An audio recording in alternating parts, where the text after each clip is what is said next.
ప్రేమగల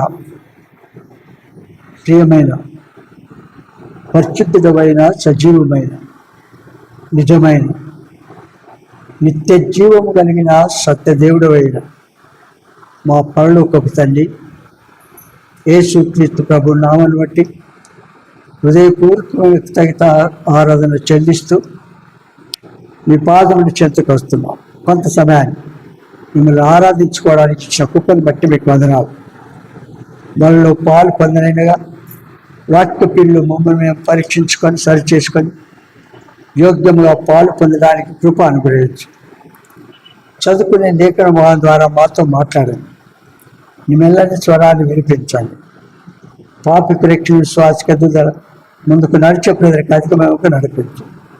మా సహవాసం ఎంతో దీవెనకరంగా చేయి. సమయోచిత్సాన్ని నాకు అనుగ్రహించి మీరు భయం పొందమని యేసునామమున స్తుతించి ప్రార్థించి వేడుచున్నాం తండ్రి.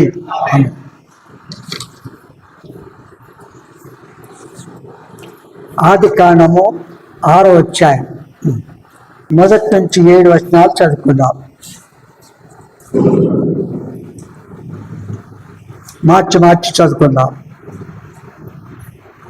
నరులు భూమి మీద విస్తరింపనారంభించిన తర్వాత కుమార్తెలు వారికి పుట్టినప్పుడు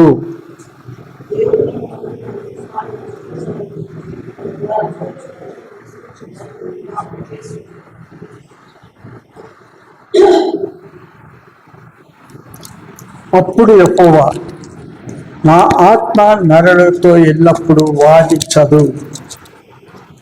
వారు తమ అతిక్రమ విషయములలో నరమాత్రులై ఉన్నారు.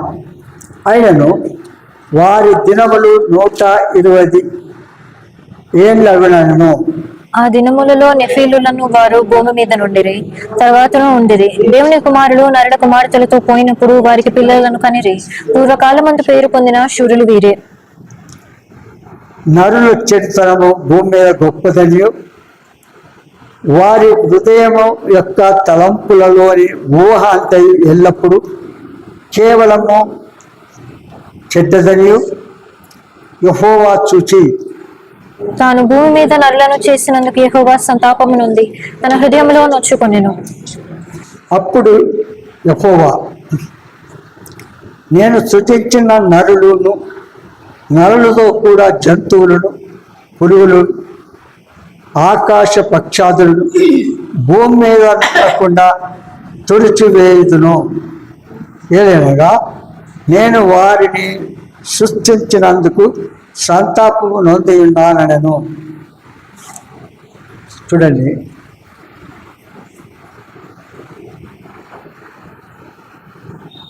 ఒక్కరు పాపం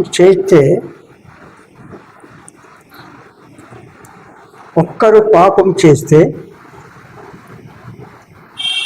భూమి మీద ఉన్నటువంటి నరులందరినీ, పక్షులు, జంతువులు, ప్రాకులు, జలచరు వీటన్నిటిని కూడా అతను చేస్తున్నారు. చూడండి, ఒక్కరు పాపం చేస్తే లోకమంతా కూడా నీటితో ముంచి అతను చేస్తున్నారు. చూడండి, కనుక మన జీవితంలో ఆ రకంగా మనం ఉండకూడదు. మనలను బట్టి ఆత్మ రక్షింపబడాలి, పరిశుద్ధులుగా తీర్చబడాలి, నిత్య జీవానికి వారసులుగా చేయబడాలి. కనుక నరులను సృష్టించినందుకు ఒక్కొక్క మాట చదువుతూ ఉంటే ఎంత బాధకరంగా ఇది ఉందో చూడండి. ఏమంటాడు? యెహోవా నా ఆత్మ నరులతో ఎల్లప్పుడూ వాదించదు. చూడు, వారు తమ అక్రమ విషయంలో నరమాత్రులైది. వారు తమ అక్రమ విషయంలో ఏమైపోయినారు? నరమాత్రులైపోయారు. ఇంత త్వరగా చూడండి. ఆయనను వారి దినములు 120 ఏళ్ళగను. అయితే సంగతి, ఆ దినములలో నెఫీలులను వారు భూమి మీద నుండి తర్వాత ఉండేది. దేవుని కుమారులు నరల కుమార్తెతో పోయినప్పుడు వారికి పిల్లలు కనిది. పూర్వకాలమందు పేరు పొందిన శూరులు వీరి. కనుక ఆ ప్రభు అంటాడు, నరుల చెడుతనం భూమి మీద గొప్పది. నరుల చెడుతనం భూమి మీద ఎలాంటిది? గొప్పదని. వారి హృదయం యొక్క తలంపుల ఊహ అంతయు ఎల్లప్పుడూ కేవలము చెడ్డది. తలంపుల ఊహ అంతా కూడా చెడ్డది. ఈ విషయంలో చాలా బాధపడుతూ వారు ఆ విధంగా ఉన్నాడని తెలుసుకొని తాము భూమి మీద నల్లలను చేసినందుకు యెహోవా సంతాపం పొంది తన హృదయములో నొచ్చుకొనెను. నేను వారిని సృష్టించినందుకు సంతాపం నొంది ఉన్నాను. ఏమంటాడు? నేను వారిని సృష్టించినందుకు సంతాపము నొంది ఉన్నాను. ఇక్కడ మొదటిగా మనం చూసినాం ఏంటంటే, జల ప్రళయమునకు పూర్వ సంగతులు మనం చూసాం, అవునా? తర్వాత పాప ఫలితముగా తీర్పును కూడా మనం కొంతవరకు చూసినాం. పాప ఫలితముగా తీర్పును కూడా మనం చూసినాం. ఇప్పుడు ఓడలో ఉన్నవారు, ఇప్పుడు ఓడలో ఉన్నటువంటి వారు రక్షింపబడిన సంగమునకు సాదృశ్యముగా ఉన్నారు. వారు రక్షింపబడిన సంగమునకు సాదృశ్యముగా ఉన్నారు. కొన్ని విషయాలను మనం చూస్తాం. ఓడలో 8 సార్వత్రిక సంగమునకు 7 విధములుగా సాదృశ్యమై ఉన్నారు. 7 విధములు.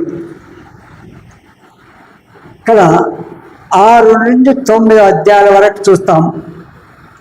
ఈ విధంగా మొదటిది, ఏర్పాటు చేయబడిన వారు. ఎవరు వీళ్ళు? ఏర్పాటు చేయబడిన వారు, చూజన్ ప్రజలు. వీరితో దేవుడు తమ రక్షణ కూర్చిన నిబంధనను జలప్రయాణకు ముందు 120 సంవత్సరములకు పూర్వమే చేసినాడు. చూడండి, 6వ అధ్యాయము, ఆదికాండం 6వ అధ్యాయము 18 నుంచి చదవండి. అయితే నీతో నా నిబంధన స్థిరపరచుదును, నీవును నీతో కూడా నీ కుమారులను నీ భార్యయు నీ కోడండ్రును ఆ ఓడలో ప్రవేశింపవలెను. మరియు నీతో కూడా వాటిని బ్రతికించి ఉంచుకొనుటకు సమస్త జీవులలో అనగా సమస్త శరీరుల యొక్క ప్రతి జాతిలోనివి 2 చొప్పున నీవు ఓడలోనికి తేవలెను.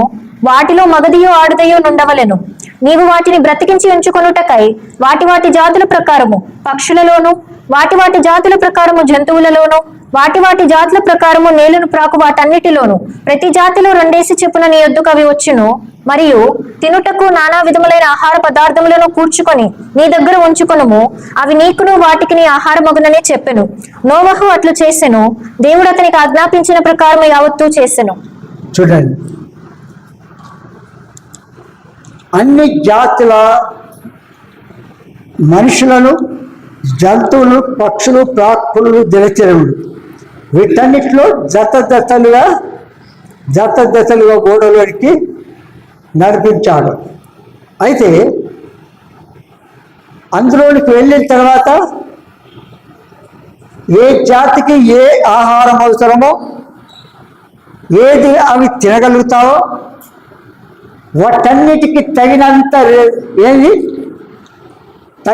ఆహారము సమృద్ధిగా వారికి ఇచ్చాడు. అయితే అన్నాడు నోవహు ఆ జంతువులన్నిటికీ భయంతో ఉంచాడు. నోవహు పరిపాలన చేస్తూ ఉన్నాడు ఓడలో ఉండి. అవి మనుషులను చూస్తే ఏం చేస్తాయి? సింహములు మనుషులను చూస్తే ఏం చేస్తాయి? అమ్మా, ఒక్కొక్కటి చూస్తే వాటికి ఎంత జ్ఞానం తెలివంటే, అవి జంతువులు ఒక వ్యక్తిని పట్టుకున్నదంటే మొదట అవునా ఇట్లా నోరు తీసి అరిస్తే దాన్ని అరవకుండా దాని ఇక్కడ కొరికి ఆ రక్తం అంతా సాగిస్తాయి. వాస్తవం కదా? అలాంటప్పుడు ఓడలో ఉన్నటువంటి జంతువుల సంగతి ఏంటి అన్నాడు. మీరు కూడా మీ స్థలంలో మీకు తెచ్చే ఆహారం తినుకుంటూ మీరు జీవనోపాధి గడపాల. ఓడలో ఉన్నంతకాలం ఏం చేయాలా? వాటన్నిటికీ చెప్పాడు. ఏమని? వేటికి ఏ ఆహారం అవసరమో వాటన్నిటికి ఇచ్చిన తర్వాత ఇంకొక జాతి పక్షులు కానీ జంతువులు కానీ పురులు కానీ జలచరములు కానీ వేటిని కూడా ముట్టకూడదు. చూడండి, ఒక గరుడ పక్షి ఆకాశం నుంచి ఎగురుతూ ఉంటే ఆ చేపలు నీళ్ళలో ఆడుతుంటాయి పైన. అవునా? ఆడుతూ ఉంటే ఆడుతున్నటువంటి చేపలను ఒక్కసారి ఇట్లా తీసేసి దాని బలము ఎంత, ఆ చేప ఎంత ఉంటుంది అంత బలాన్ని లేపుతాయి, అంత బరువులు లేపుతున్నాయి. చూడండి బరువును. అట్లాగే ఓడలు చేసినారంటే ఏం చేస్తా? నేను నీటిలో వాటితో పాటు ముంచేస్తాను, పరేస్తాను అన్న. ఇంకా వీటన్నిటికీ ఆజ్ఞాపించినాడు. నోవహు చెప్పినట్టుగా విధేయత చూపించాలి. సింహం ఉంది. ఆ సింహము అట్లు ప్రవర్తిస్తుంటే దానికి ఆజ్ఞాపించాడు. సర్పం ఉంది. సర్పం యుక్తి గలది అంటాడు. అవునా? సర్పం ఎలాంటిది? యుక్తి గలది. Silent killer. ఎలాంటి? Silent killer. అబ్బా, ఎంత పెద్ద మనిషిని ఈ సర్పము పట్టేసి మింగేస్తుంది. ఎంత అలాంటి అంత పెద్ద సర్పాలు కూడా లోకంలో ఉన్నాయి. కనుక అలాంటి వాటితో అన్నాడు, నీవు ఇంకా ఎవరిని కూడా సమీపించకూడదు, వాటిని ముట్టకూడదు. ఒకవేళ మీరు ముట్టినట్లయితే నేను తీసుకుపోయి అతను చేస్తాను అన్నప్పుడు ఈ సర్పము అక్కడే ఉంచాడు. ఎక్కడైతే వేటికి స్థలం ఉందో ఒక్కసారి చూడండి. ఓడ ఎంత పెద్దదై ఉండాలి. ఆ ఓడలో ఎన్ని జాతుల జంతువులు, పక్షులు, ప్రాకులు ఉన్నాయో వాటన్నిటిని ఒక్క దగ్గర ఉంచాడా? ఒక్క దగ్గర ఉన్నాయా? అవి ఒకే ఓడలో ఉన్నాయి. కానీ నేను అనుకుంటున్నాను వాటికి వేరే స్థలాన్ని ఏర్పాటు చేసి అట్లా ఉంచినాను అనుకుంటా.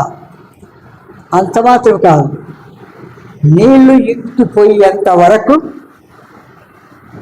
నోవహు తన కుటుంబము ఏం చేయాలి? ఓడను శుభ్రంగా ఉంచాలి. లేకపోతే వీటికి నానా రకం రోగం వచ్చి అవి చనిపోతాయి. అవునంట లేదా? కనుక వారు ఓడలో ఉన్నంత కాలం వారు రెస్ట్ తీసుకున్నట్టుగా అనుకుంటున్నారట. వాళ్ళకి ఎక్కడ రెస్ట్ లేదు. వాటన్నిటికీ తగిన సమయంలో ఏది అవసరమో అది ఇస్తూ రావాలి. కనుక ఇప్పుడు చూస్తాం, కొన్ని ఓడలో ఉన్నవారు రక్షింపబడిన సంఘమునకు సూచన చూసాం. అవునా? రక్షింపబడిన వారు ఓడలో ఉన్నటువంటి వారు సార్వత్రిక సంఘమునకు మనం చూసాం. మొదటి పాయింట్, వీరు ఏర్పాటు చేయబడినవారు. వీరు ఎలాంటి వారు? దేవుని చేత ఏర్పాటు చేయబడినటువంటి వారు, అంటే రక్షింపబడినవారు, దేవుని నీతికి అంగీకరించిన వారు, దేవుని యందు భయభక్తులు కలిగిన వారు, చెడుతనాన్ని విసర్జించిన వారు, పాపము లోకంలో వేరు చేయబడినటువంటి వారు.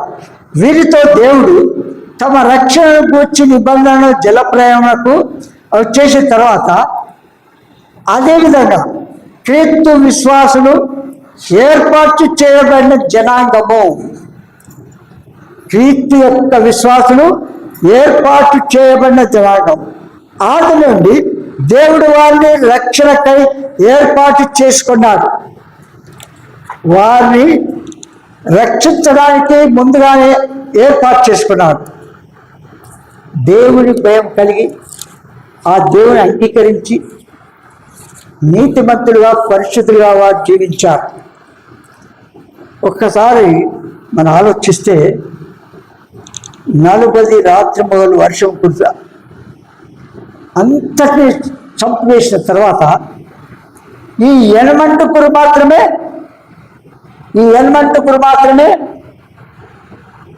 ఏం చేసినారు? వారు భద్రం చేయబడ్డారు. వారి ఓడలో ఉన్న కష్టం ఉన్నప్పటికీ వారి ప్రాణాలను కాపాడబడ్డారు. అవునంటారా లేదా? కనుక లోకంలో అనేకులు ఉన్నారు, కానీ అందరూ దేవుని పిల్లలు కాదు. క్రైస్తవులు అంటే పవిత్రులు, అవునా, పరిశుద్ధులు, రాతులైన యాజక సమూహము, దేవుని సొత్తైన ప్రజలు, అవునా, పరిశుద్ధ జనాంగం అని పేరు. కనుక వీరు దేవుని పిల్ల. అందరినీ దేవుని పిల్లలు అంటారా చెప్పండి? అనలేరు. చూడండి, రాజు నెబుకద్నెజరు మనం ధ్యానిస్తూ ఉంటే మొన్నొక సంగతి తెలుసుకున్నాను. ఏంటంటే దానియేలు సింహపు బోన్లో వేసినప్పుడు ఎన్ని సంవత్సరాలు ఉంటాడు? ఎన్ని సంవత్సరాలు? దాదాపు 80 సంవత్సరాల వయస్సు. మనం యవనస్తులు అనుకుంటాం. ఏమనుకుంటాం? మనం యవనస్తులు అనుకుంటాం. అవునంటారా లేదా?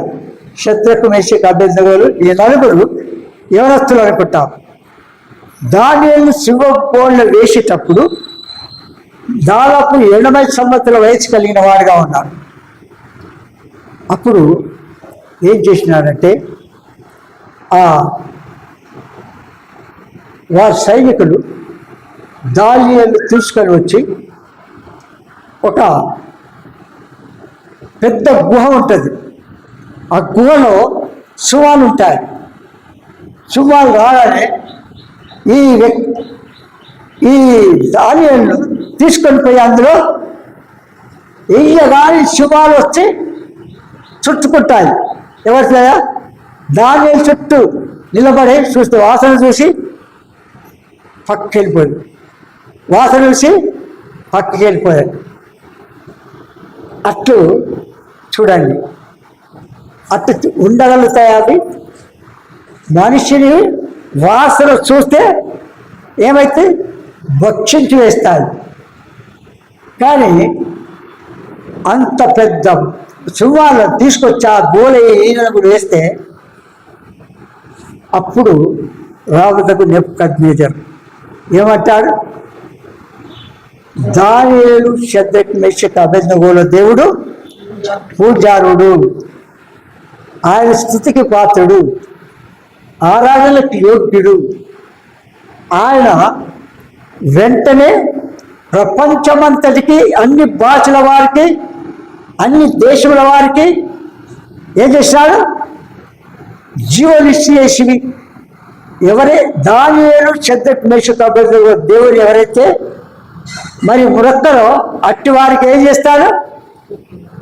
తుత్తులుగా చేస్తాడు.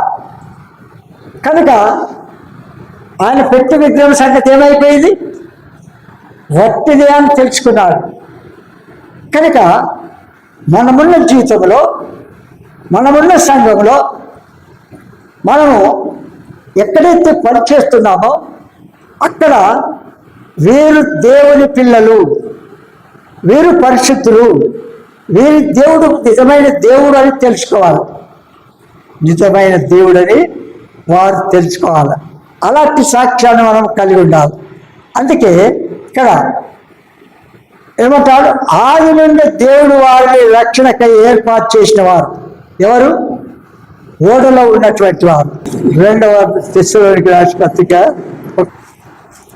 2వ అధ్యాయము 13వ వచనం చదవండి. ప్రభు ప్రేమ వలన ప్రేమింపబడిన సహోదరులారా, ప్రభు వలన ప్రేమింపబడిన సహోదరులారా, ఆత్మ మిమ్మను పరిశుద్ధపరచుట వలనను మీరు సత్యమును నమ్ముట వలనను రక్షణ పొందుటకు దేవుడు ఆది నుండి మిమ్మల్ని ఏర్పరచుకొనెను గనుక మేము మిమ్మల్ని బట్టి ఎల్లప్పుడూ దేవునికి కృతజ్ఞతాస్తుతులు చెల్లింపబద్ధులమై ఉన్నాము. వీరు ఎలాంటి వారు? రక్షణ పొందుకు దేవుడు ఆల్రెడీ మిమ్మల్ని ఏర్పాటు చేసుకున్నాడు. అవునా?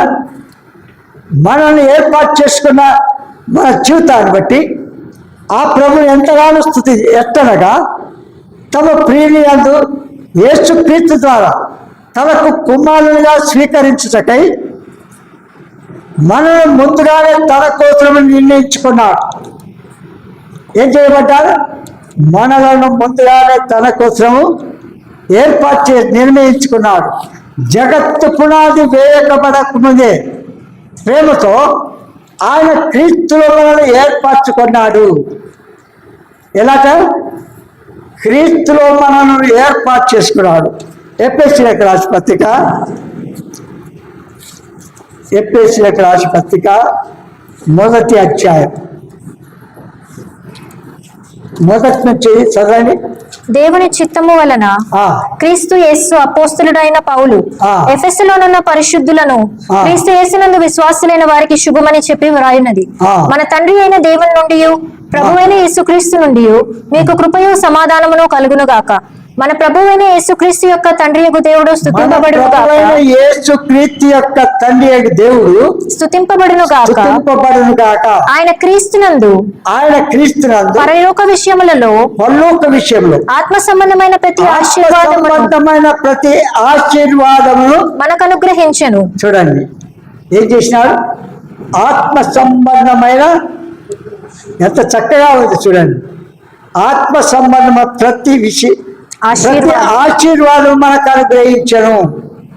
చదవండి. ఎట్లనగా తన ప్రియుని యందు తాను ఉచితముగా మనకు అనుగ్రహించిన తన కృపా మహిమకు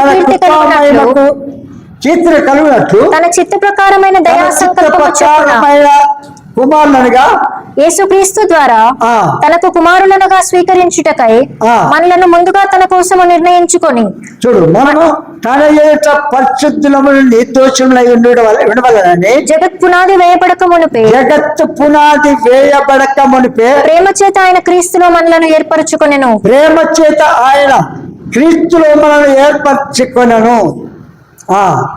దేవుని కృపా మహదైశ్వర్యమును బట్టి ఆ ప్రియుని యందు ఆయన రక్తము వలన మనకు విమోచనము అనగా మన అపరాధములకు క్షమాపణ మనకు కలిగి ఉన్నది. ఏం చేపట్టాలి? మన అపరాధములకు క్షమాపణ కలిగి ఉన్నది. కనుక ఆ ప్రభు మనల్ని ఏర్పాటు చేసి ఓడలో వెళ్ళినటువంటి వారిని ఏ విధంగా ఏర్పాటు చేసుకున్నాడో ఈ దినాల్లో కూడా ఎవరైతే ఏర్పాటు చేయబడ్డారో ఆ దేవుని మొదటినే ఏమంటే భూమి పునాదులు వేయబడక మునిపే ఆయన మనల్ని ఏర్పాటు చేసుకున్నాడు. ఆయన దృష్టిలో మనం ఉన్నాం. రెండవది, మొదటిది ఏర్పాటు చేయబడినటువంటి వారు, స్వరక్తమిచ్చి కొనబడిన వారు, రక్షింపబడ్డవారు. అర్థమయ్యా? రెండవది, వారు పిలువబడినవారు. రెండవది, వారు పిలువబడ్డవారు, కాల్డ్ పీపుల్. దేవుడి చేత ఆహ్వానింపబడి ఎనమండుగురు ఓడలో ప్రవేశించింది. నీవును నీ ఇంటి వాళ్ళు ఓడలో ప్రవేశించుడి అన్నాడు. ఏమన్నాడు? ఆ ప్రభు అన్నాడు, నీవును నీ ఇంటి వాళ్ళు ఓడలో ప్రవేశించుడి. 7వ అధ్యాయం 1వ వచనం. యెహోవా ఈ తరము వారిలో నీవే నా ఎదుట నీతిమంతుడు వేండుట చూచితిని గనుక నీవును నీ ఇంటి వారును ఓడలో ప్రవేశించుడి. చేసినాడా? ప్రభా ఊళ్ళో ప్రవేశించాలంటే ఉంటానని దర్శకుండా వెళ్ళిపోతా. ఏం చేస్తా అన్నారా చెప్పండి? మందిరంలో ఒకటి కొద్దిసేపు వెళ్ళిపోతా ప్రభా అంటావా? చెప్పండి. కనుక అదేవిధంగా క్రీస్తు యేసు యొక్క నిజమైన ప్రజలు ఆయన యందు యుగ యుగములకు ఏర్పాటు చేయబడటం మాత్రమే కాక దైవిక ఆహారము వలన క్రీస్తు యేసునందు ఐక్యపరచబడిన వారు. క్రీస్తు యేసునందు ఏం చేయబడ్డారు? ఐక్యపరచబడిన వారు. రోమీయులకు రాసిన పత్రిక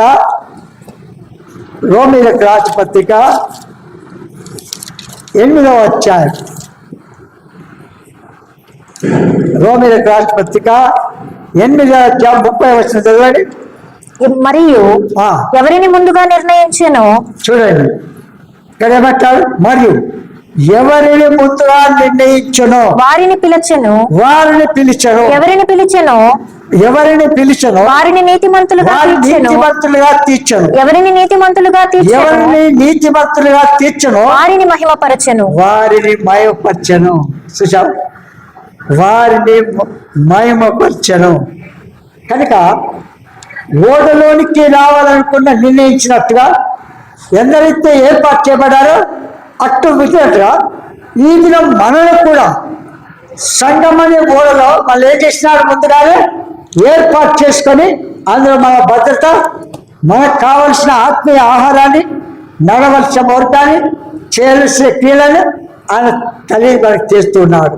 చూడండి, గలతీయులకు రాసిన పత్రిక 1వ అధ్యాయం 6వ వచనం.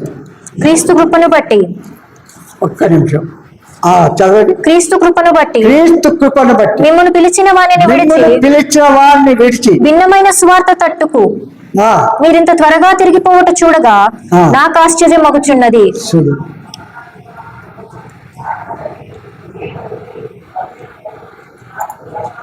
భిన్నమైన బోధ తట్టు తిరగడం. చూడండి, నా మాట కాదు, దేవుని మాట. అవునంటారా లేదా? దేవుని మాట ఏమంటారు? కృపను బట్టి మిమ్మల్ని పిలిచిన వాడిని, క్రీస్తు కృపను బట్టి మిమ్మల్ని పిలిచిన వాడిని విడిచి ఏం చేస్తున్నారు? భిన్నమైన సువార్త.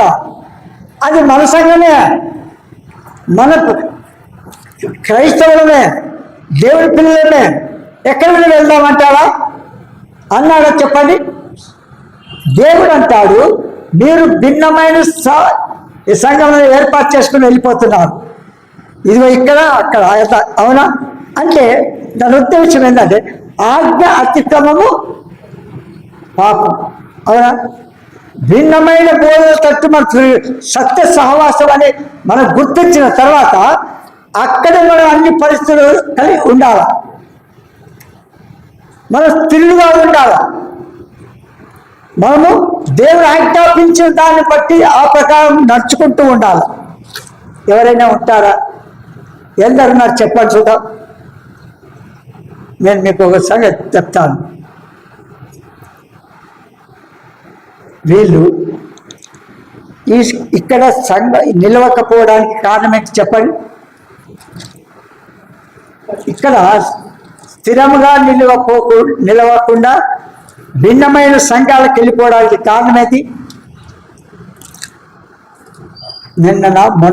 మొన్న అనుకుంటా మనతో సహవాసానికి వచ్చే ఒక వ్యక్తి వేరే దగ్గరికి వెళ్ళే వ్యక్తితో ఫోన్ చేసి వాళ్ళ అడ్రస్ ఇచ్చి మా ఇంటికి రండి అని పిలిచి, వాళ్ళు మరి వెళ్ళిందా లేదో సంగతి తెలియదు, మళ్ళీ ఈరోజు తెలుసుకుంటా. వాళ్ళకి కాదు పిలిచింది, మన దగ్గరికి వచ్చే వాళ్ళు పిలుస్తున్నారు. ఎందుకు పిల్లలు చెప్పండి ఎందుకు? ఆయన ఫోన్ చేసి నాకు అంటాడు, వీళ్ళు వస్తున్నారా నీ దగ్గరికి అంటాం. ఆయనకు అప్పుడే అర్థమైపోయింది.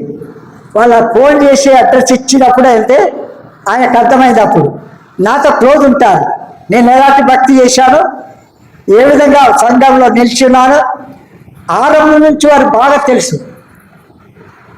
వీరు నీ దగ్గరికి వస్తున్నారా? వస్తారు. అయ్యగారు మాత్రం అమాస పుణ్యానికి వస్తారు కదా. ఇప్పుడు ఇక్కడ మన ఆప్షన్ అయింది అంటే భిన్నమైన బోధ కదా. ఆ బోధలు ఎట్లుంటాయో చూస్తారా? అది దైవ లక్ష్యం. అది ఇక్కడ చూసిన రీతిగా అది పాపం అవునంటారా లేదా? అది పాపం అని గుర్తించి చూడండి. క్రీస్తు మనల్ని ఏం చేశాడు? క్రీస్తు కృపను బట్టి మిమ్మల్ని పిలిచిన వారిని విడిచి, అంటే ప్రభువునే విడిచి అంటున్నాడు. ఎవరిని విడిచి? ప్రభువునే విడిచి. క్రీస్తు కృపను బట్టి మిమ్మల్ని పిలిచిన వారిని విడిచిపెట్టి, ఆ ప్రభువుని మాకు పిలిచాడు, ఆయన విడిచిపెట్టి ఏం చేస్తున్నాం? భిన్నమైన బోధలకు, సంఘాలకు వెళ్తున్నాం. అది దైవ చిత్తమా? అది ఎన్నటికీ కాదు. అది పాపమా కాదా? పాపం. కనుక ఎంత చక్కగా చెప్తున్నారు చూడండి. భిన్నమైన స్వార్థ మీరు ఇంత త్వరగా తిరిగిపోట నాకు ఆశ్చర్యం అవుతున్నది. ఇంకా కింది భాగంలోని వచ్చినాం. అది మరి యొక్క సువార్త కాదు, మరి యొక్క సువార్త కాదు, క్రీస్తు సువార్తను చెరుపగోరి. చూడండి ఎట్లా క్రీస్తు సువార్తను చెరుపగోరి మిమ్మల్ని కలవరపరచువారు కొందరు ఉన్నారు. అమ్మా, ఒక వ్యక్తి మాట్లాడినట్టుగా మనతో మాట్లాడుతున్నారు. చూడండి, ఒక వ్యక్తి మాట్లాడినట్టుగా ఆ ప్రభు మనతో మాట్లాడుతున్నాడు. క్రీస్తు సువార్తను చెరపగోరి మిమ్మల్ని కలవరపరచువారు కొందరున్నారు కదా. అనుకుంటారా? వాళ్ళు వెళ్ళిన వాళ్ళు అట్లా అనుకుంటారా? దేవుడు వారి నిజస్థితిని మనకు తెలియచేస్తున్నాడు. వారి ప్రవర్తన విధానాన్ని తెలియచేస్తున్నాడు. చూడండి, వెళ్ళిన వారి యొక్క ప్రవర్తన యొక్క విధానాన్ని ప్రభు మనకు ఎవరో చెప్తున్నది కాదు, ప్రభు మనతో మాట్లాడి తెలియచేస్తున్నాడు. ఎందుకు? వాళ్ళు భిన్నమైన స్వార్థ తిరిగిపోయినారంటే, ఒక్కొక్కటి చెప్పాలంటే చాలా సంగతులు ఉన్నాయి. చూడండి, 2 కొరింథీ రాసిన పత్రిక 2 కొరింథీ రాసిన పత్రిక 8వ అధ్యాయము 6వ వచనం. కావున తీతు ఈ కృపను ఎలాగూ పూర్వము మొదలు పెట్టానో అలాగున దానిని మీలో సంపూర్ణము చేయమని మేమతని వేడుకొంటిమి. ఏం చేయబట్టాం? మేమతని వేడుకొంటిమి. రోమిలకు రాసిన పత్రిక 16వ అధ్యాయం 17, 18 వచ్చిన చదవండి. సహోదరులారా, చూడండి ఇక్కడ 17, 18 అక్కడి నుంచి చదవండి. సహోదరులారా, మీరు నేర్చుకున్న బోధకు వ్యతిరేకముగా వేదములను ఆటంకములను కలుగచేయు వారిని కనిపెట్టి ఉండడని మిమ్మల్ని బతిమాలు కొనుచున్నాను. చూడండి ఎంత స్పష్టంగా చెప్తున్నాడు. ఒక వ్యక్తితో మాట్లాడవునా ఏమంటారు? చూడండి, అది మీరు నేర్చుకున్న బోధకు వ్యతిరేకంగా భేదములను ఆటంకములను కలుగజేయు వారిని ఏం చేయాలి? మనం ఏం చేయాలి? కనిపెట్టి చూడాలా? కనిపెట్టి ఉండుడని మిమ్మల్ని బతిమాలుచున్నాను. వారిలో నుండి తొలగిపోవుడి. అట్టివారు. చూడండి, ఒక్క వ్యక్తి తొలగిపోయిన తర్వాత వారు వెళ్తారు, వారి మడి కూడా ఇంకా కొందరిని తీసుకెళ్తారు. వారు రేపు నరకపాత్రలు అయిపోయినారనుకో, దానికి బాధ్యులు ఎవరు చెప్పండి? ఎవరినైతే వెంబడించినారో వారే కాదా? వారే.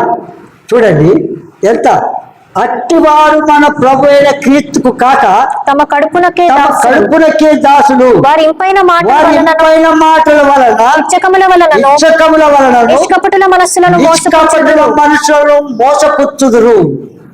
ఏం చేస్తారు? ఒక సంగతి మీకు ఇస్తాను, మనం ఎదుర్కొన్న సంగతి చెప్తాను చూడండి. ఒక్క కుటుంబం పేరు చెప్పండి. VBS టైంలో మన దగ్గరికి వచ్చే పిల్లలను మన దగ్గరికి వచ్చే పిల్లలను రాని ఒక్కడు చేసినారా లేదా? చేసినారా? ఎంతమంది తెలుసు మాట? మీకు తెలియదు. చూడండి, ఇక ఎంత అంటారు, అట్టివారు మన ప్రయాణ క్రీస్తు కాక తమ కడుపునకే దాసు, వారు ఎంపైన మాటల వలన ఇచ్చకము మాట వలన నిష్కపటుల మనసులో మోసపుచ్చుదురు. ఏం చేస్తారు? మోసపుచ్చి ఏం చేస్తారు?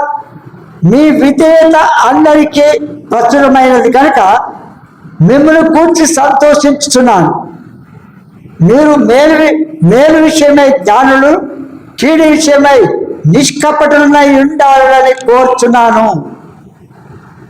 ఉన్నవారితో అంటాడు పౌలు. ఎవరితోటి? ఉన్నవారితో అంటున్నాడు. కనుక మన జీవితంలో మనం ఇక్కడ మనం చూస్తాం ఏంటంటే భిన్నమైన. ఆ తర్వాత ఎఫెసీ 1వ అధ్యాయం 3 నుంచి చదవండి. మన ప్రభువైన యేసుక్రీస్తు యొక్క తండ్రియగు దేవుడు స్తుతింపబడును గాక. ఆయన క్రీస్తునందు పరలోక విషయములలో ఆత్మ సంబంధమైన ప్రతి ఆశీర్వాదమును మనకు అనుగ్రహించెను. ఎట్లనగా తన ప్రియయందు తాను ఉచితముగా మనకు అనుగ్రహించిన తన కృపా మహిమకు కీర్తి కలుగునట్లు తన చిత్త ప్రకారమైన దయా సంకల్పము చొప్పున యేసుక్రీస్తు ద్వారా తనకు కుమారులనుగా స్వీకరించుటకై మనలను ముందుగా తన కోసము నిర్ణయించుకొని మనము తన ఎదుట పరిశుద్ధులమును నిర్దోషులమునై ఉండవలెనని జగత్తు పునాది వేయబడక ముందే ప్రేమ చేత ఆయన క్రీస్తులో మనలను ఏర్పరచుకొనెను. దేవుని కృపా మహాదేశమును బట్టి ఆ ప్రియనియందు ఆయన రక్తము వలన మనకు విమోచనము, ఆయన రక్తము వలన మనకు విమోచనము అనగా మన అపరాధములకు క్షమాపణగా కలిగి ఉన్నది. కనుక మన జీవితంలో ప్రభు చెప్పిన రీతిగా దేవుని కృపను బట్టి రక్షింపబడిన మనము, దాని ఉద్దేశం ఏంటంటే భిన్నమైన సహవాసంలోకి వెళ్ళిపోద్దు. భిన్నమైన అది నేను కాదు చెప్పేది, దేవుడే ఆయన తెలియచేస్తూ ఉన్నాడు. అందుకే ప్రభు అన్నాడు, ఇదిగో క్రీస్తు ఇక్కడ ఉన్నాడు, అది అక్కడ ఉన్నాడు అని ఎవడైనా చెప్పేదే మీరేం దేవుడు నమ్మకుడు. చూడండి, ఇక్కడ దేవుడు మేరీ సిస్టర్ పరిచయమైన ఒక దినం ఒక విశ్వాసులని మేము ఎగ్రోన్ సహవాసం అని. అవునా? చూడండి, ఎగ్రోన్ సహవాసం అని చెప్పుకొని భిన్నమైన సంఘాల తట్టు వెళ్తుంటే అది పాపమే కాదా? పాపం. వాక్యం ఏం చెప్తా, అంతేనా? పాపం. అయితే వాళ్ళని అడిగితే దగ్గరున్న దేవుని పిల్లల సహవాసం మొదలుకొని నేను ఎప్పుడో పోతాను అంటే పోతావా నువ్వు? ఎందుకు అబద్ధాలు ఆడాలి? ఎప్పుడో మంచిగా ఉంది, అక్కడ పోలీసులు నిలబెట్టి ఆరాధన చేయడం మంచిదా? ఏమట పోలీసు వాళ్ళని నిలబెట్టి ఆరాధన చేయ అది దైవక్రమా? ఇక్కడికంటే అది మేలు అన్నాడు. అవునా? అవునా? అదే కాదు, ఇంకా కొన్ని సంఘాలు కూడా అలాంటివి ఉన్నాయి. ఇక్కడ ఏం జరిగిందంటే మీకు చెప్తాను. ఒక సంఘం ఉంది. ఆ సంఘంలో బాధ్యత వహించే ఒక వ్యక్తి ఉన్నాడు. ఆ వ్యక్తిలో దేవుని సేవకుడు వాక్యం చెప్తూ ఉంటే అది స్వయాన్ని తాకుతుంటాడు.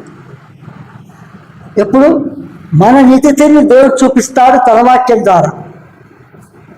దేవుని కృపను బట్టి మనం బాగు చేసుకోవడానికి, దాన్ని విడిచిపెట్టడానికి ఆ ప్రభు మనకు చూపిస్తాడు. దాన్ని ఆధారం చేసుకొని పాపం చేస్తారా? సరి చేసుకుంటారా?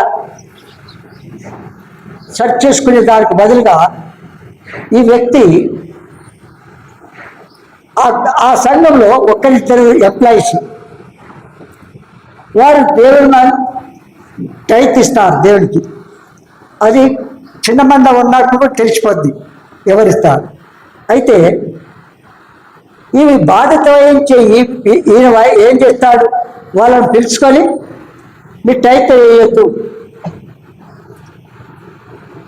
వాక్యం అట్లా చెప్తుందా చెప్పండి. వారు వేయకుండా మానుకుంటే దేవుని చిత్తం చేసేవాళ్ళ, మరి సాతాను వాని ప్రేరేపణ బట్టి చేసేవాళ్ళ చెప్పండి. కనుక మన జీవితంలో లోకమంతా ఒక్కటైనప్పటికీ,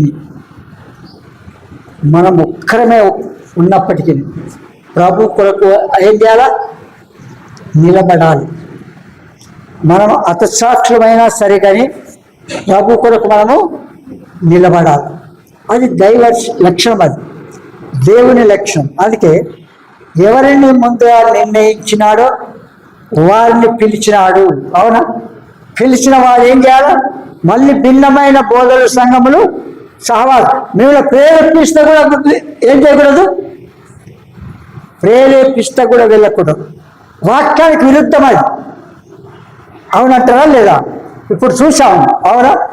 భిన్నమైన బోధ తట్టు తిరుగుతున్నారంటే అర్థం. కనుక మన జీవితంలో మొదటిగా ఓడలు ఉన్నవారు రక్షింపబడిన సంఘములకు సూచన. అవునా? ఏర్పాటు చేయబడినవారు, ముందుగానే ఏర్పాటు చేయబడినవారు వీళ్ళు. అవునా? రెండవది ఆయన పిలిచిన వారు, ఎవరినైతే పిలిచినారో వారిని ఏర్పాటు చేసి లోబడ్డారు, ఇది చూపించారు, ఆ ప్రభు చెప్పినట్టుగా నడుచుకుంటూ వెళ్ళారు. మూడో పాయింట్, మూడోది విశ్వాసులుగా చేయబడింది. వారు ఇలాంటి ఏమంటారు, వారు విశ్వాసులుగా ఆయన స్వరక్తమిచ్చు కొనబడిన వారుగా చేయబడ్డారు, ఈ ఓడలో ప్రవేశించిన వారు. అర్థమైందా? కనుక ఇక్కడ అంటాడు, నో ఓడలు నిర్మించి తాను తన కుటుంబమును విశ్వాసము ద్వారా దానిలో ప్రవేశించుడి. విశ్వాసము ద్వారా దానిలో ప్రవేశించుడి. ఆదికాండము 7వ అధ్యాయం, ఆదికాండము 7వ అధ్యాయం 4 నుంచి చదవండి. ఎందుకనగా తీసిరాందరు. ఎందుకనగా ఇంకను 7 దినములకు నేను 40 పగలు 40 రాత్రులను భూమి మీద వర్షము కురిపించి నేను చేసిన సమస్త జీవరాశులను భూమి మీద ఉండకుండా తుడిచివేయుదునని నోవాహుతో చెప్పాను. చూడండి ఎంత స్పష్టంగా చెప్తున్నాడు. దేవుని సంఘానికి భిన్నంగా ప్రవర్తించే వీరితో ఏమంటున్నాడు చూడండి. ఇంకను 7 దినములకు నేను 40 పగలును 40 రాత్రులు భూమి మీద వర్షం కురిపించి నేను చేసిన సమస్త జీవరాశులను భూమి మీద ఉండకుండా ఏం చేస్తాను, భూమి మీద ఉండకుండా తుడిచివేయుదును. అవునా? ఎవరితో అంటున్నాడు? ఓడలో ఉండి బయటికి వెళ్ళిన వారి సంగతి మనం చూస్తాం. వెళ్ళిపోయినారంటే వాళ్ళు ఏం చేస్తాను, వాళ్ళను తుడిచివేస్తాను. విన్నారా?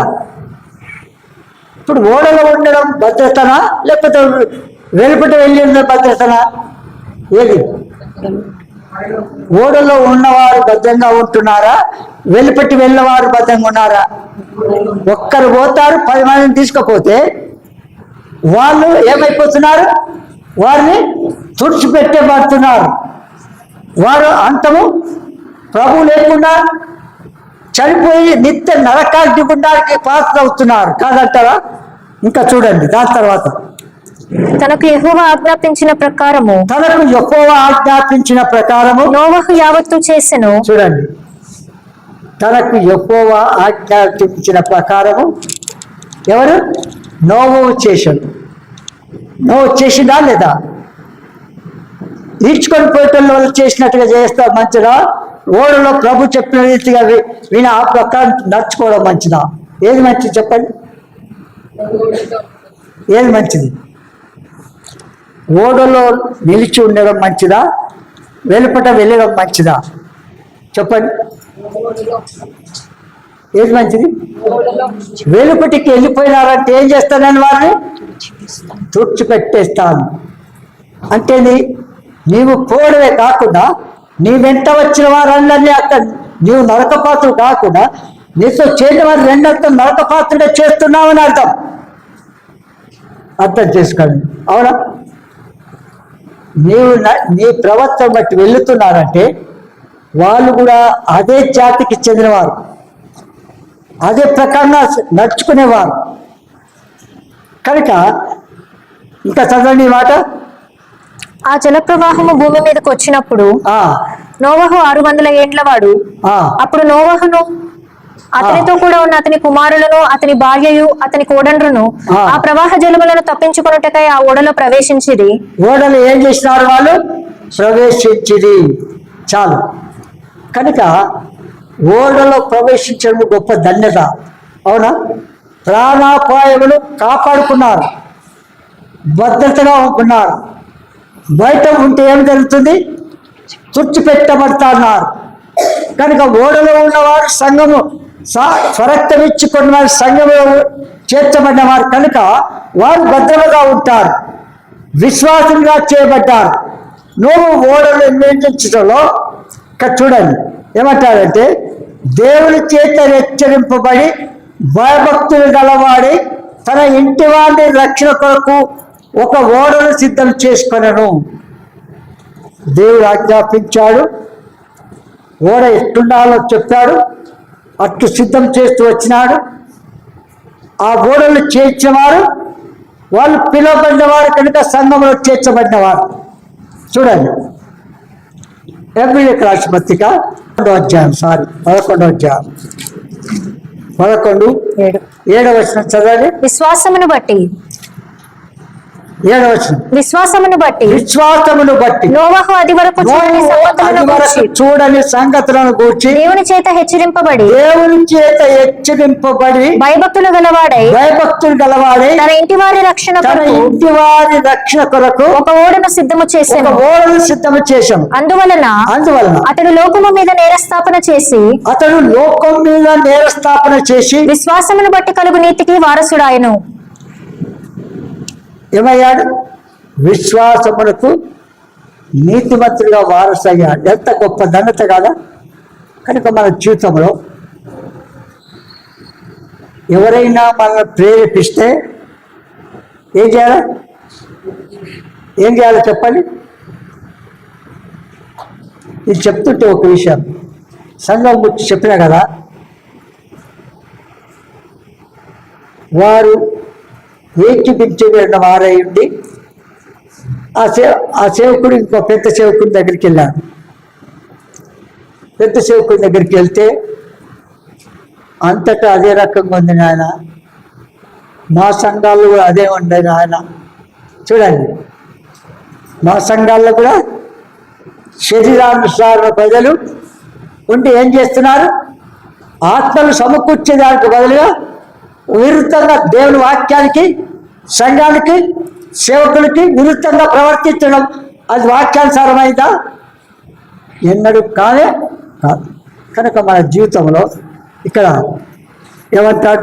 7వ వచనంలో విశ్వాసమును బట్టి నోవహు అది వరకు చూడని సంగతులను గూర్చి దేవుని చేత హెచ్చరింపబడి భయభక్తులు గలవాడై ఏం చెప్పాడు? దేవుని చేత హెచ్చరింపబడి భయభక్తులు గలవాడై తన ఇంటి వారి రక్షణ కొరకు ఒక ఓడను సిద్ధము చేసెను. చూడండి అన్నాడు, దేవుడు ఏదైతే ఆజ్ఞాపించినాడో దాన్ని సిద్ధము చేసినాడు. ఎట్లు దేవుడు ప్లాన్ ఇచ్చినాడో ఆ ప్లాన్ ప్రకారంగా ఓడను సిద్ధం చేసినాడు. సిద్ధం చేసిన తర్వాత జంతువులు, పక్షులు, ప్రాకులు, జలచరములు, వారి కుటుంబము, అల్లుళ్ళు వాళ్ళందరి లోపలికి వెళ్ళిన తర్వాత ఆ ఓడ యొక్క ద్వారమును ఆ దేవుడే మూసేశాడు. ఎక్కడ? దేవుడే మూసేశాడు. కనుక ఆయన మూసిన దాన్ని తెలుస్తాం మనకు సాధ్యము కాదు. కనుక ఆ దేవుడు ఆజ్ఞాపించిన దాని ప్రకారము నోవు చేస్తున్నాడు. తాను నమ్మినాడు. ఏమని? దేవుడు ఎట్లయితే చేయమన్నాడో అట్లు సిద్ధం చేసిన తర్వాత ఆ ప్రకారం వాళ్ళందరూ లోపలికి పోయిన తర్వాత వాళ్ళు భద్రం చేయబడ్డారు. అందుకే ఇక్కడ ఏమంటాడంటే దేవుని చేత హెచ్చరింపబడి భయభక్తులు గలవాడై తన ఇంటి వారి రక్షణ కొరకు ఒక ఓడను సిద్ధము చేసుకున్నాను. ప్రభా, నేను ఓడలో ఉన్నాను, నా పిల్లలు లేరు, ఎంత చెప్పినా వినడం లేదు ప్రభా, ఎంత చెప్పినా వినడం లేదు అని ఆడ చెప్తే వింటారా? వింటారా? వారి కొరకు కన్నీటితో వ్యక్తిగతంగా, కుటుంబముగా, సంఘముగా మనం ప్రార్థన ముందుగానే చేయాలి. అప్పుడు దేవుడు ఆయన కార్యం జరిగించి ఏం చేస్తాడు? వారిని నడిపిస్తాడు. కనుక మన జీవితంలో చూడు, మనకు తెలిసిన భాగం, నపుంసకుడు యెరూషలేమునకు ఆరాధనకు వెళ్ళి రిటర్న్ వస్తున్నాడా లేదా? వస్తూ ఉంటే దేవుడి ప్లాన్ చూడండి. వెళ్ళిపోయిన తర్వాత ఏమన్నాడు? నువ్వే అరణ్యముకు వెళ్ళు అన్నాడా? ప్రభా, ఇక్కడ మస్తు పరిచయం జరుగుతుంది, ఆత్మలు రక్షింపబడుతున్నారు, సంఘం విస్తరించింది, ఇలాంటి సమయంలో నన్ను అక్కడ పంపితే ఎట్లా అన్నాడా? చెప్పండి. దేవుడు ఆజ్ఞాపించినాడు. అక్కడ ఏం దొరుకుతుంది ప్రభా? అడవిలో సింహాలు దొరుకుతాయి, పాములు, జలచరాలు ఉంటాయి. ఆడపోతే నాకు తినేమని దొరుకుతాయి. ఒక్క విశ్వాసం కూడా ఉంటాడు అక్కడ. ఉరుకు అంటే ఏం చేయాలి? పిలిచేవడాలు రకరకాల తలెంపు మనం కలిగి ఉంటాం, లేదటవా? ఇక్కడ సమృద్ధిగా ఉంది. సమృద్ధిగా ఉండి పరిచయం చేస్తుంటే నువ్వు అక్కడ వెళ్ళు, అరణ్యానికి వెళ్ళంటున్నావు. పోయి అరణ్యానికి వెళ్ళాలంట. అక్కడ ఇంగ్లీష్ మీడియం స్కూల్స్ ఉన్నాయా? తెలుగు మీడియం ఉన్నదా? ఆ మందిరంలో బాత్రూమ్లు ఉన్నాయా? అన్నీ బాగున్నాయా? మంచాలు గించాలని అన్నీ బాగున్నాయి. నువ్వైతే పరిగెత్తాను. ఫిలిప్పు ఏం చేసినాడు? అంత కాదు, రథము కంటే ముందు పరిగెత్తినాడు. రథం ఎంత స్పీడ్ వెళ్తుంది చెప్పండి? అవునా? వెళ్ళి అరణ్యంకి వెళ్ళి అరణ్యకు పోయి ఏం చేయాలి? ఎవరి దగ్గరికి వెళ్ళాలి ప్రభా? అప్పుడు ఒక రథం వచ్చింది. రథం మీద కూర్చున్న వాళ్ళు వస్తే అడ్డం వచ్చేప్పుడు ఆయన దేవుడు ప్రేరేపిస్తున్నాడు, ఆయనతో మాట్లాడు అంటున్నాడు. వెంటనే ఆ రథం మీద కూర్చున్న నప్పించుకుంటూ మాట్లాడాడు. ఆయన రథం మీద కూర్చున్నాడు, కానీ బైబిల్ ధర్మశాస్త్రాన్ని చదువుతూ ఉన్నాడు. ప్రయాణంలో వెళ్తాము ఆరంభ దినాల్లో నేను చెప్తున్నాను, నా విశ్వాసంలో ఆరంభ దినాల్లో ఒక బస్సు ప్రయాణం చేసినామనుకో, ఇక్కడ నుంచి ఆ బస్సు ప్రయాణంలో 1.5 hours 2 hours పడుతుంది. నేను జాబ్ చేసే దగ్గరికి వెళ్ళి ఇక్కడ నుంచి అక్కడ జాబ్ చేస్తున్నాను. రోజు అప్ అండ్ డౌన్ చేస్తూ ఉంటే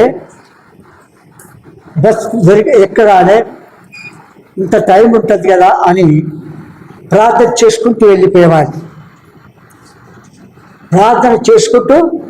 వెళ్ళిపోయేవాడిని. ఈ దినాలు ఎవరైనా చేస్తారా?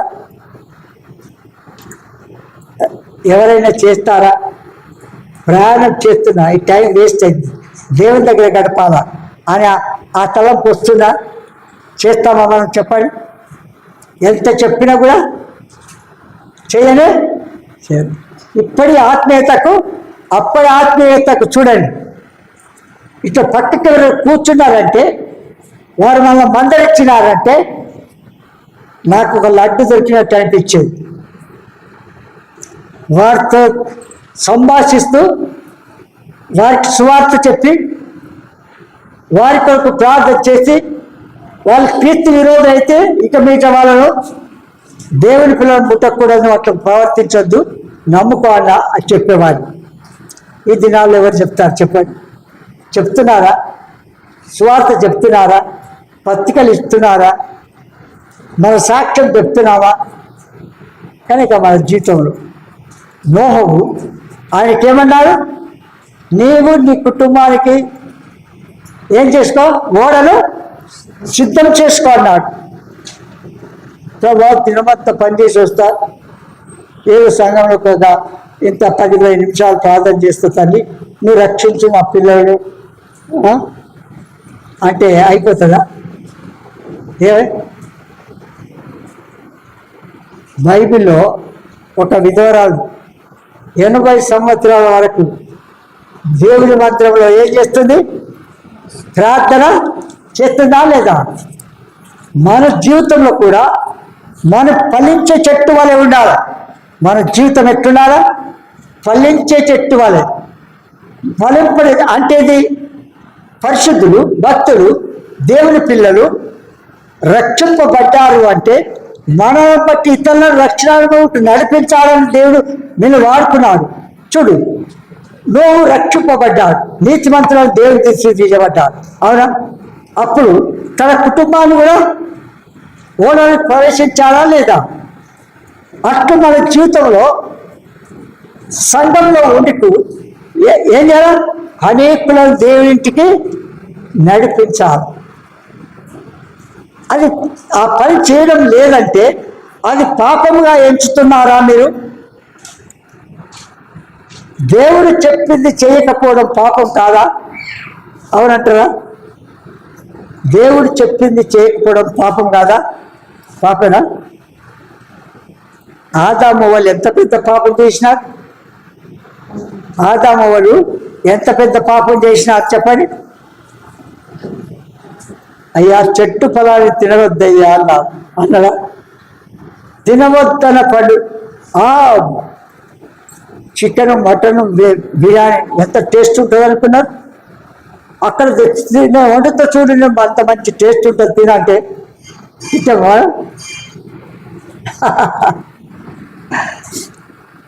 కనుక దేవుడు మనకిచ్చిన దాన్ని, మనకు చెప్పిన దాని ప్రకారం ఏం చేయాలా? విధేయత చూపించాల, ఆ ప్రకారం మనం నడుచుకోవాలి. ఈ మాటలు విస్తారంగా మనం వింటున్నాం, అవునంటారా లేదా? విస్తారముగా వింటున్నాం.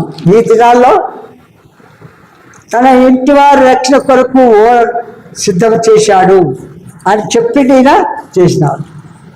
మీరు చేస్తున్నావా?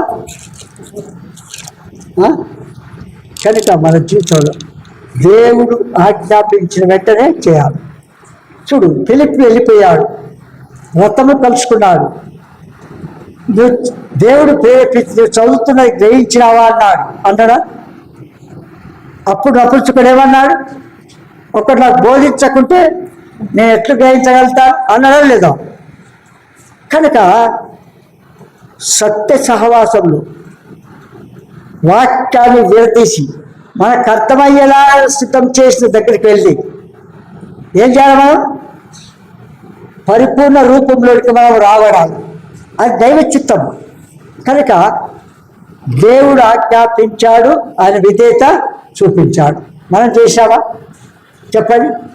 కనుక దేవుడు ఆజ్ఞాపించిన విధేయత చూపించాలి. అందుకే లోకం మీద నేరస్థాపన చేస్తున్నాడు. ఎందుకు? ఆత్మ ప్రేరేపణ బట్టి నువ్వు సువార్త ప్రకటించాడు, వాక్యం అట్లే ఉంది. వారు లోబడినారా? విధేయత చూపించినారా? లేదు. కనుక ఎంత నష్టం తెచ్చుకున్నారు, అవునంటారా లేదా? మనం చెప్తే వినకపోతే మనం ఏం చేస్తాం చూడండి. తర్వాత ఇక్కడ ఏమంటాడంటే, అయితే మనం నశించుటకు వెనుకతి వారము కాము. మనం నశించుటకు వెనుకతి వారము కాము కానీ ఆత్మను రక్షించుకొనుటకు విశ్వాసం కలవారమై ఉన్నాము. ఆత్మరక్ష ఏప్రిల్ రాశి పత్రిక, ఏప్రిల్ రాశి పత్రిక 10వ అధ్యాయం 39. అయితే మనము నశించుటకు వెనుక తీయవారము కాము గాని నశించుటకు వెనుక తీయవారము కాము, ఆత్మను రక్షించుకొనుటకు విశ్వాసము కలిగిన వారమై ఉన్నాము. ఏంటన్నా? ఆత్మను రక్షించుకొనుటకు విశ్వాసం గలవారమై ఉన్నాం. కనుక విశ్వాసులు ఇక పాపులని పిలువబడరు, పరిశుద్ధులై ఉన్నారు అంటారు. విశ్వాసులు ఎలాంటి వారు? పరిశుద్ధులై ఉన్నారు. ఒక మాట చదివి మనం క్లోజ్ చేసుకుంటాం. 1 కొరింథీ రాశి పత్రిక, 1 కొరింథీయులకు రాశి పత్రిక 1వ అధ్యాయం, 1వ అధ్యాయము 2వ వచనం చదవండి. కొరింథీలోనున్న దేవుని సంఘమునకు, చూడండి, కోరింథులోనున్న దేవుని సంఘమునకు అనగా క్రీస్తు యేసునందు పరిశుద్ధపరచబడిన వారై, పరిశుద్ధులుగా ఉండుటకు పిలువబడిన వారికి మనకును ప్రభువుగా ఉన్న మన ప్రభువైన యేసుక్రీస్తు నామమున ప్రతి స్థలములో ప్రార్థించు వారికందరికి శుభమని చెప్పి వ్రాయున్నది. కనుక అప్పుడు పౌలుకి ఎంత భారం ఉంది చూడండి. ప్రతి ఒక్కరి మీకు తెలుసుకున్నాలా ఇంతవరకు ప్రతి దినం కూడా మన సంఘంలో ఉన్నవారు, మన బంధువులు, మన స్నేహితులు, ఇరుపురు వారు సార్వత్రిక సంఘం కొరకు మనం ప్రార్థన ప్రతి దినము చేయాలి. మోకాళ్ళ మీద ఉండి ప్రార్థన పూర్వకంగా బైబిల్ చదువుకొని ప్రార్థనలో ఉండాలి. చూడు, కారణం ఏమిటంటే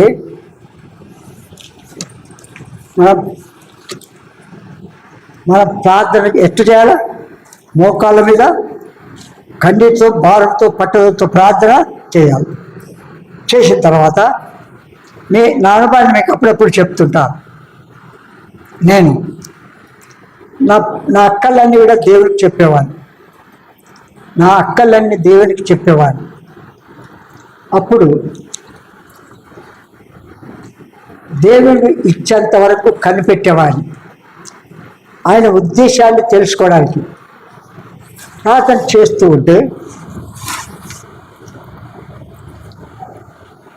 ఎంత ఆ దినాల్లో చెప్తున్నాను. చిన్నవాడిని నేను, వాస్తవంగా దాదాపు 16-17 సంవత్సరాల ప్రాయం. అప్పటికే దేవుడు రక్షించాడు. ఆ వయసులో రక్షిస్తే ప్రభువుకు లోబడి